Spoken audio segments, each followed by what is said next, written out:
Gavumenti ya Namagoma umeya erire ku musingi gw'Obuyisiraamu mu nkola ya bonna basome nga lisangibwa mu tawuni kanso y'Ekyengera mu disitulikiti y'e Wakiso lyeriri mu katulu abeeyita bannannyini ettaka okutunda ekitundutundu ku ssomero lino omuli n'ekisaawe ky'essomero abayizi mwe bazannyira.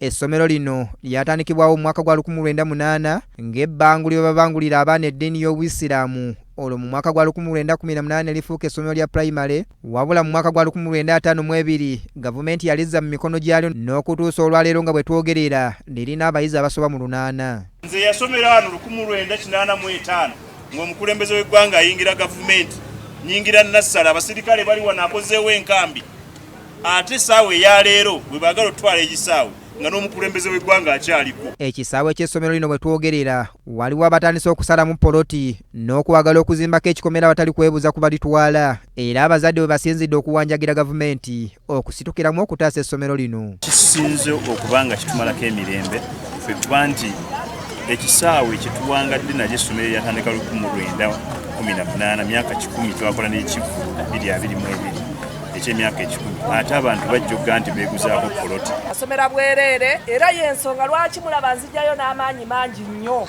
bwe ndaba omuntu azimba mu kisaawe kyaffe kubanga mmanya nti singa sifaayo waliwo omwana gwe ngenda okutoggera nga bali bwe bakoze.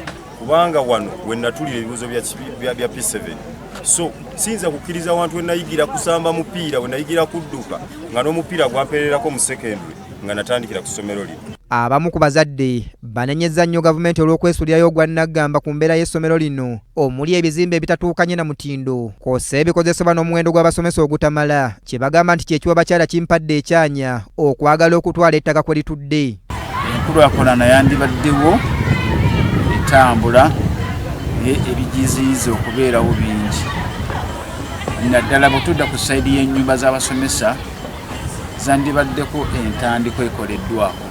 So nkubira omulanga ba government officials bonna ba education ministers president waffe Museveni tusaba otuyambe ba district officials bonna ne Kyengera town council okutwaliza awamu essomero lyaffe liri mu mbeera mbi. Meya wa Kyengera Town Council Mathias Walukagga nga naye yeetayo mu lukiiko luno ategeezezza ng'essomero bwe liri ekkulu ennyo mu kitundu era tayinza kukkiriza kutundibwa n'ategeeza nga bwe bagenda okukola ekisoboka okugonjoola emirerembe gino. Soka ngenda zikwatako mu ofiisi yange ndabe baba baagula nga balinako poloti zaabwe baleete eyabaguza bw'aba mutuufu basasulwe kubanga omuntu abadde ku ttaka ku kibanja emyaka 10 yalina okusooka okwebwa omukisa ogw'okwegula era bo bano abawumeya primary school bali redde okusasula okwegula. Ono era ayimirizza emirimu gyonna egibadde gitandise okukolebwa ku ttaka lino okutuusa ng'ensonga zonna ziwedde era n'alagira essomero lino okugenda mu maaso n'okulikozesa. N'awandiisa ebbaluwa eggulo eyimiriza buli ekigenda mu maaso wano. Amasomero ga gavumenti mangi naddala ago agali ku musingi gw'eddiini gali mu lusuubo olw'abaana n'abazzukulu b'abantu abawaayo ettaka okubeefuulira ne baagala okweza ettaka ku gatudde era bwe watabeerawo kikolebwa mangi gandi lugenda. Shafiki Galiwango, Gambuuze. Ssentebe w'akakiiko k'eddembe ly'obuntu mu ggwanga aka Uganda Human Rights Commission ak'omulamuzi Mariam Wangadya